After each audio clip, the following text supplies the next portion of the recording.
రూపాయల నుండి 10 లక్షల రూపాయల వరకు పెంచడం వల్ల దారిద్ర్య రేఖకు దిగువనున్న 90.10 లక్షల కుటుంబాలకి లబ్ధి చేకూరింది. వైద్య వ్యయ పరిమితిని పెంచడంతో పాటు ఆరోగ్యశ్రీ పరిధిలోకి వచ్చే 1375 వైద్య చికిత్సల ధరలను కూడా 20% పెంచాం. అదనంగా 163 రకాల చికిత్సలను ఆరోగ్యశ్రీ పరిధిలోకి తీసుకురావడంతో 1835 వైద్యపరమైన వివిధ ప్యాకేజీలు పేద ప్రజలకు అందుబాటులోకి వచ్చాయి. పెరుగుతున్న వ్యవసాయ పెట్టుబడి కోసం రైతులు అప్పులు చేయక తప్పనిసరి పరిస్థితి ఏర్పడింది. గతంలో చేసిన అప్పు తీరితేనే రాబోయే పంట కాలానికి కావలసిన పెట్టుబడికి రుణం దొరుకుతుంది.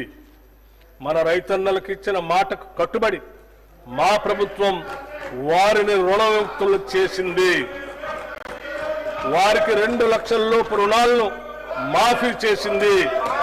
ఇప్పటి వరకు 25.35 లక్షల మంది రైతులకు 20,616,89 రూపాయలు రుణమాఫీ చేశాం.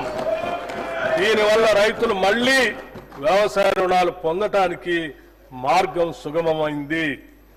ఈ భారీ రుణమాఫీతో తెలంగాణ రాష్ట్రంలోని రైతుల ఆర్థిక మరియు సామాజిక స్థితిగతులు మెరుగుపరిచేందుకు బాటలు వేశాం.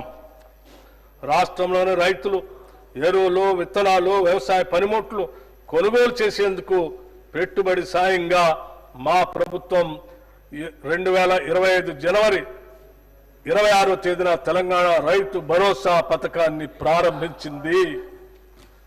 ఈ పథకం కింద రైతులకి ఏడాదికి ఎకరానికి 12,000 రూపాయలు అందుతాయి.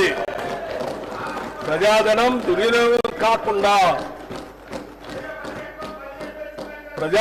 దుర్వినియోగం కాకుండా అవకతవకలకు అడ్డుకట్ట వేసి సాగుకు యోగ్యమైన భూములన్నింటికీ రైతు భరోసా అందిస్తున్నాం. క్షేత్రస్థాయిలో సర్వే చేసి గ్రామ సభల్లో ధృవీకరించి సాగుకు యోగ్యం కాని భూమిని గుర్తించడం ద్వారా ఈ వృధాన్ని అరికట్టాము. రైతు భరోసా పథకానికి 18,000 కోట్ల రూపాయలు ఈ బడ్జెట్ లో ప్రతిపాదిస్తున్నాము.